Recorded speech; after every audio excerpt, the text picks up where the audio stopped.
Good morning. My name is Maggie Hartley, and I'm the Assistant Director of Public Engagement here at the National World War II Museum.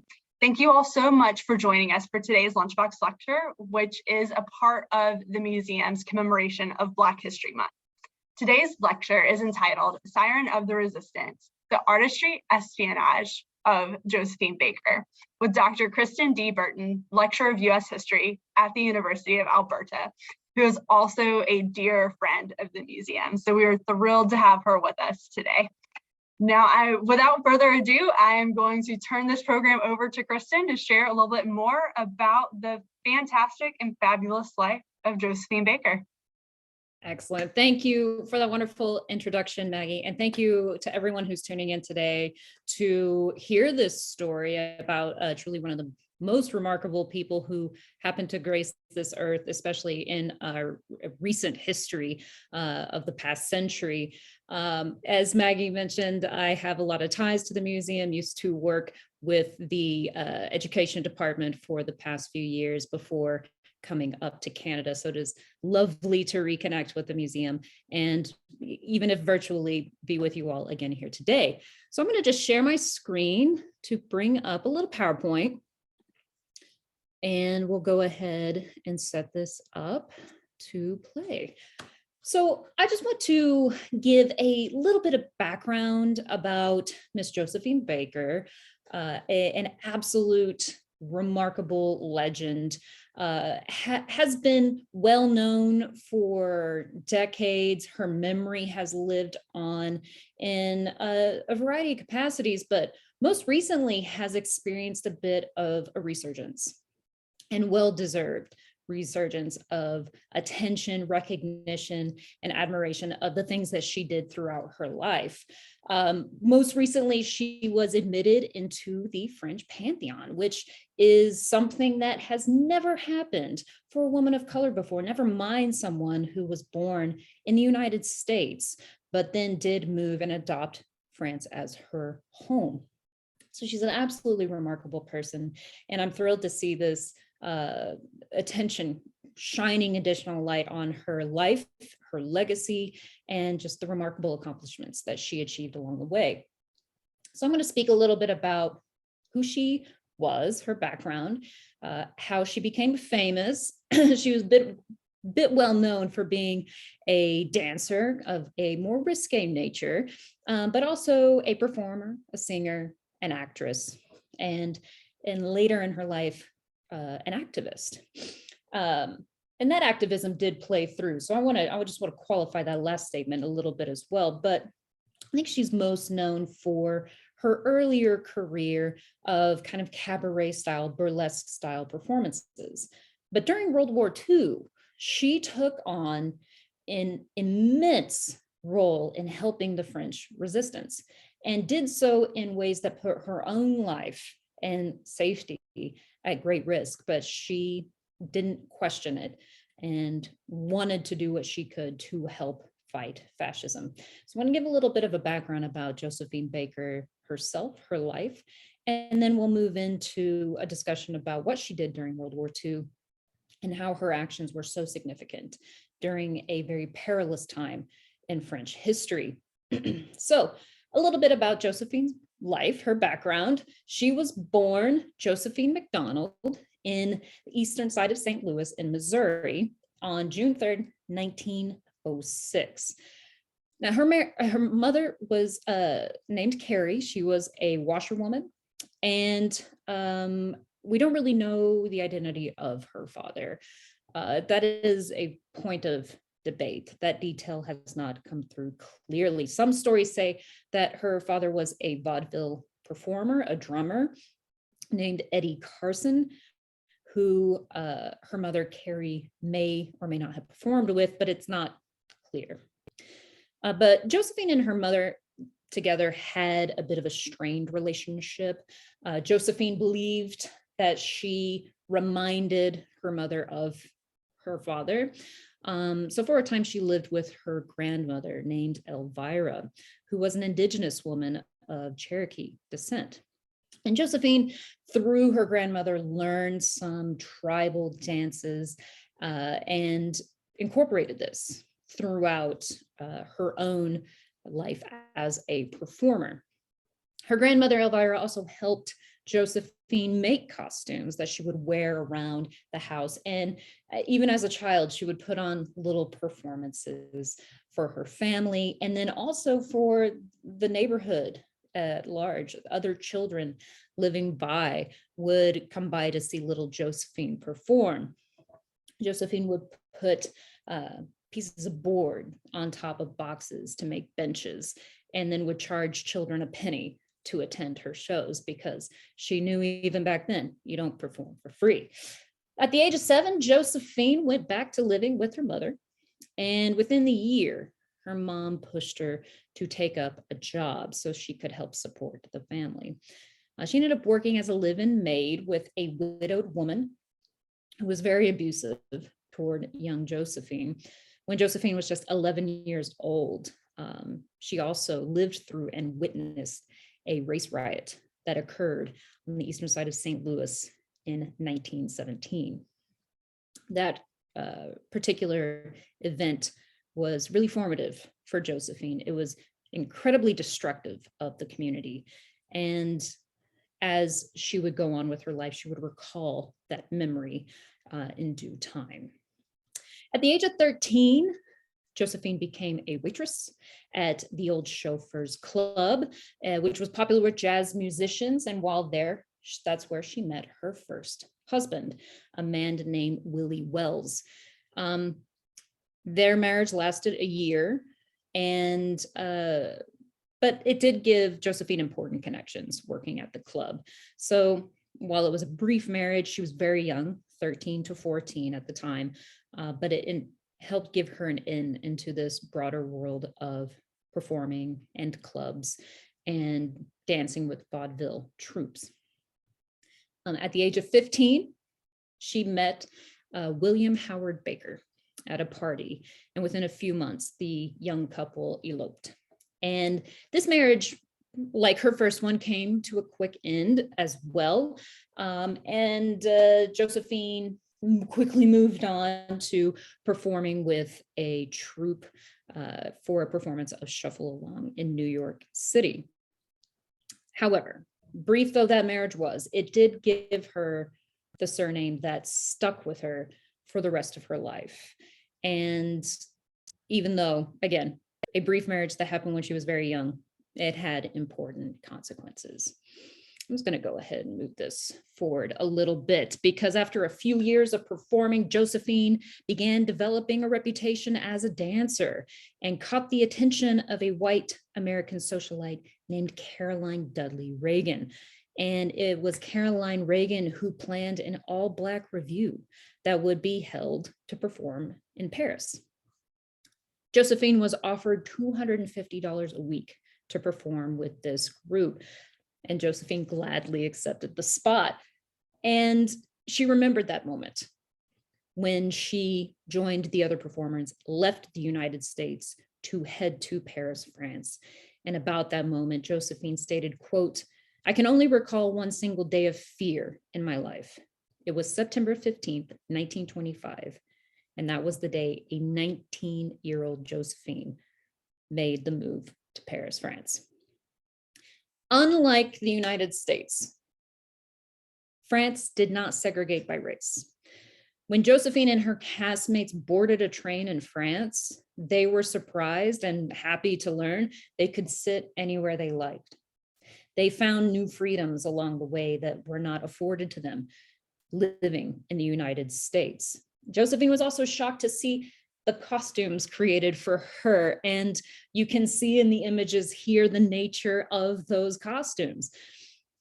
They consisted of a bikini bottom that was only covered with bananas or flamingo feathers.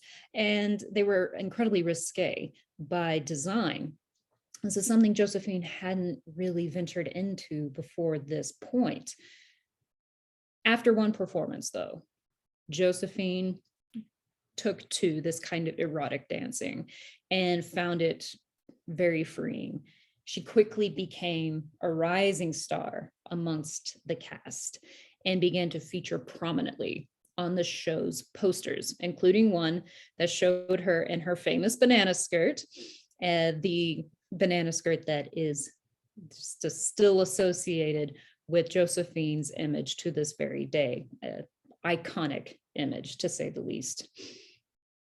Over time, Josephine did become a successful entertainer in France and transformed from an exotic dancer into what she described as La Grande Diva Magnifique, as said in perfect French. But she wanted to take on more of a broader range of performances. She wanted to expand her own repertoire, but also her own reputation as a performer. From that was not necessarily limited to exotic dancing, but just something more grand, to become a diva.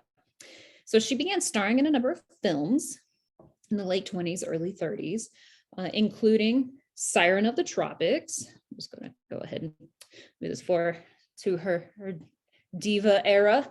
But she starred in this film called The Siren of the Tropics and another one called Zuzu.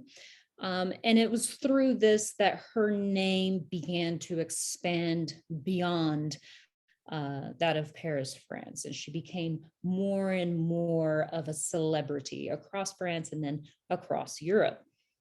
She also starred in an opera titled La Creole. And Ernest Hemingway quipped that Josephine Baker was, quote, the most sensational woman anyone ever saw. It was throughout these years that it is believed Josephine Baker became the wealthiest Black woman alive. And one of the ways that she did indulge in her wealth, which she did throughout her life, but she famously had a pet cheetah named Chiquita that she would walk around the streets of Paris, France on a leash. The cheetah had a collar that was covered in diamonds. She would also bring the cheetah to her performances. And there's an account that people like to share where at one point during a rehearsal, the cheetah jumped into the orchestra pit and caused a commotion.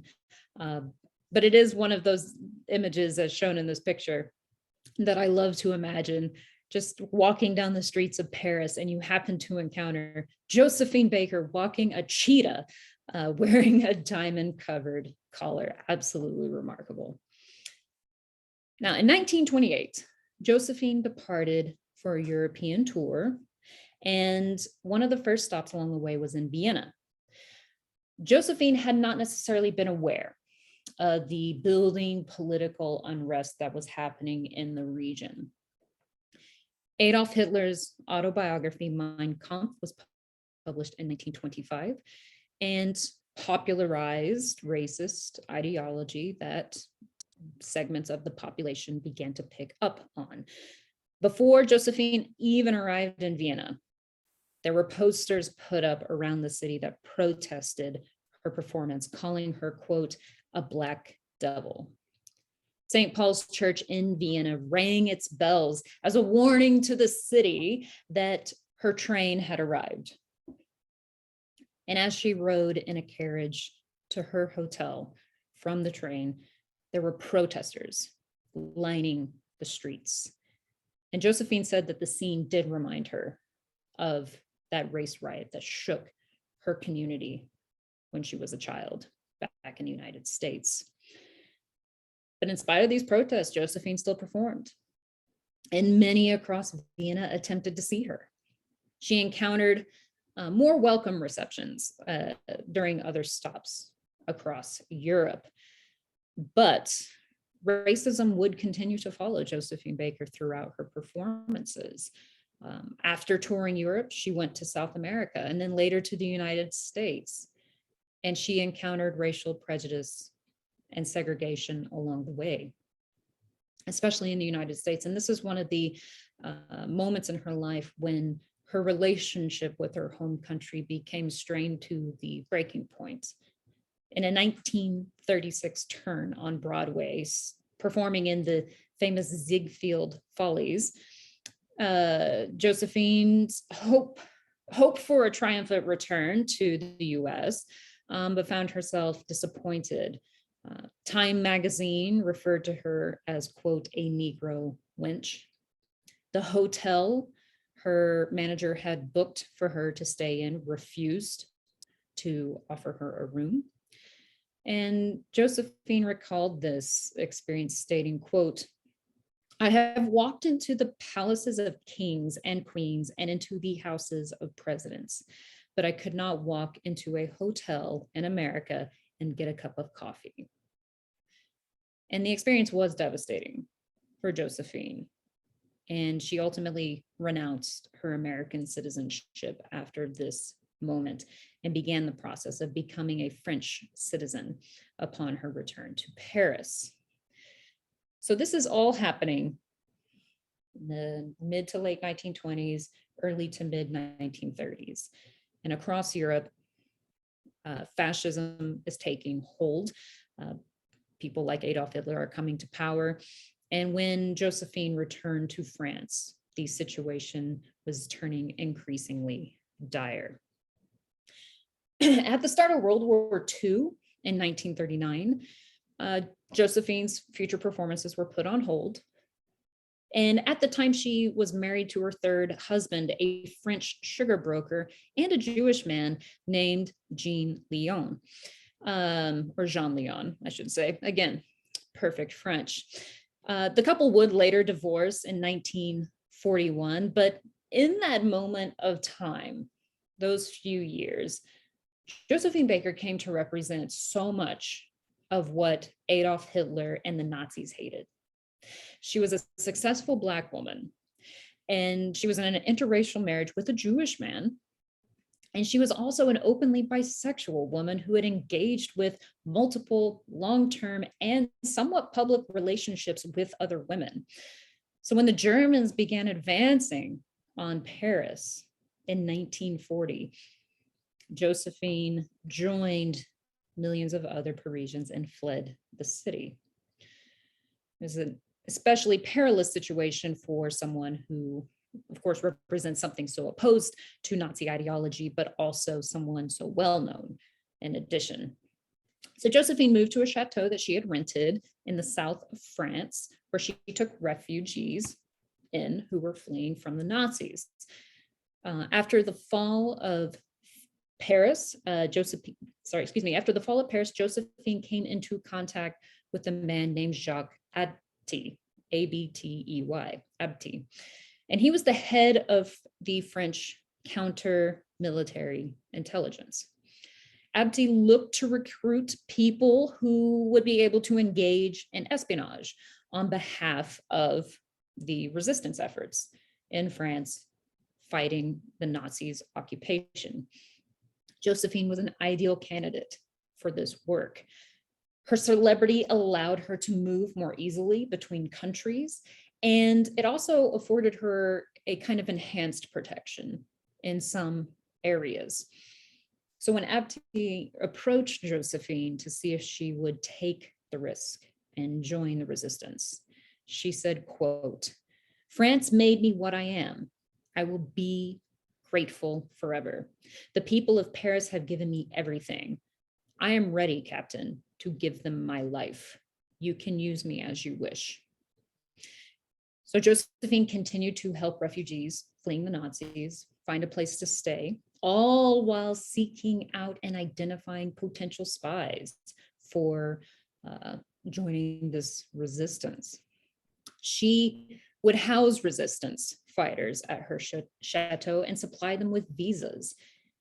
And she would engage in her own espionage by attending parties and diplomatic functions, including parties at the Italian embassy. And that brought her in the orbit of high-ranking Axis bureaucrats. She would collect information on German troop movements, what harbors or airfields that they were intending to use or were in action. And Josephine was so sure of the protection afforded by her celebrity and the connections that she had that no one would ever suspect her of espionage. She wrote down intelligence information on her hands, on her arms, pinned notes inside of her underwear because she knew she would never face a strip search. And she was right. She never did. When General Charles de Gaulle recruited help for the French resistance from London, Apty and Baker answered his call. The Nazis had gotten wind of resistance activity happening at Josephine's chateau, and they paid a visit to her estate, which I'm sure was an incredibly tense and highly anxious moment for Josephine to experience. However, she did not let it fluster her. She was questioned by the Nazis, but she managed to successfully charm them throughout the interrogation. And she would charm them by saying, quote, "The only dance I have ever taken part in is the war dance." And that kind of just playing it off like, look, I'm playing the performer here. I'm not involved in anything. So she managed to charm the Nazis throughout this interrogation, and they moved on. But she took this close encounter as a sign that it was time to leave France. So through Apty, they contacted Charles de Gaulle, who instructed both of them to travel to London via Lisbon in Portugal, which was neutral at the time. The pair carried between them some 50 different classified documents with secret intelligence. And Josephine carried hers by writing the information down in invisible ink on her sheet music. After connecting with de Gaulle, Josephine and Jacques Apty traveled to North Africa, moving from Algiers to Casablanca. And while there, Josephine continued to move freely, giving performances and secretly passing information to the Free French forces located there. While in Morocco, Josephine suffered a miscarriage that nearly killed her and forced her to have a hysterectomy. And she ended up having to remain in the hospital from June 1941 to December 1942. Some papers even reported that she had died. But when news of her death reached her, she wrote to the paper called the Afro-American, stating, quote, "There has been a slight error. I'm much too busy to die." So as Josephine recovered, she saw the US troops land near Casablanca. And in spite of her feelings toward her home country and the humiliation she had suffered from racial prejudice during her last visit there, she wrote upon seeing the US soldiers, quote, "That's the Americans for you. Europe doesn't know their force or their will. They'll win the war for us." So the Allied troops stationed near Casablanca sought some form of entertainment, as troops often did when and where they could. And the director of the Liberty Club, which was opened by the Red Cross, contacted Josephine about performing for the soldiers. And like the US military, the Liberty Club was similarly segregated by race.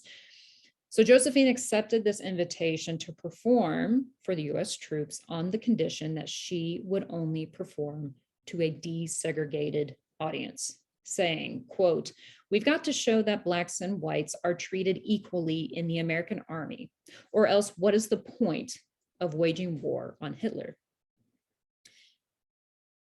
Upon that demand, the Liberty Club did agree to desegregate. Over the next 2 years, Josephine continued to perform for the Allied forces for free.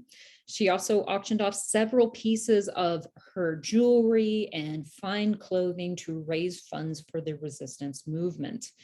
And following D-Day and the liberation of Paris, Josephine finally returned to her adopted city wearing a military uniform, and she quickly took note of the terrible condition that many French people, especially the elderly, were living in after the Nazis' occupation.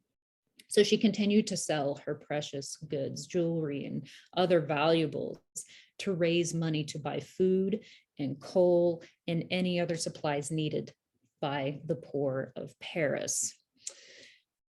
Following Germany's surrender in 1945, General de Gaulle awarded Josephine the Croix de Guerre and the Rosette de la Résistance. He also named her a Chevalier de Légion d'honneur, which is the highest order of merit for military and civil action. So news of Josephine's efforts during the war spread, and it gave her a new level of gravitas and acclaim. Here's a photo of her post-war in the 1950s. And it was in that time that she reestablished herself as one of the leading entertainers of Paris. In 1951, she did receive an invitation to perform again in the United States. The return to her country of birth provided a stark contrast to her 1930s visit. This time, Josephine insisted on performing for desegregated audiences, a battle that she won. She headlined a sold-out run in Miami and went on a successful national tour. For this turn, she received rave reviews and drew in crowds that numbered in the thousands to 100,000s. She returned to the United States again in 1963 to be one of the few women who would speak at the March on Washington for Jobs and Freedom, alongside men like Dr. Martin Luther King Jr. So professional and personal upheaval did shape Josephine's life in significant ways, none more so than her desire to have children. She did suffer health complications throughout her life and was never able to have children of her own. So like all other challenges that she encountered, she responded to this one by building a family when she was not able to have children herself. Throughout her life, she adopted a total of 13 children who she collectively called her rainbow tribe. Her children would travel with her as she continued to perform into the 1970s. In 1975, Josephine performed one last time to a sold-out crowd, and 4 days later, on April 12th, she passed away, surrounded in her bed by rave reviews of her final performance. Far more than a vaudeville dancer or a jazz singer, Josephine Baker was a force of nature, and she achieved the highest levels of celebrity during her lifetime.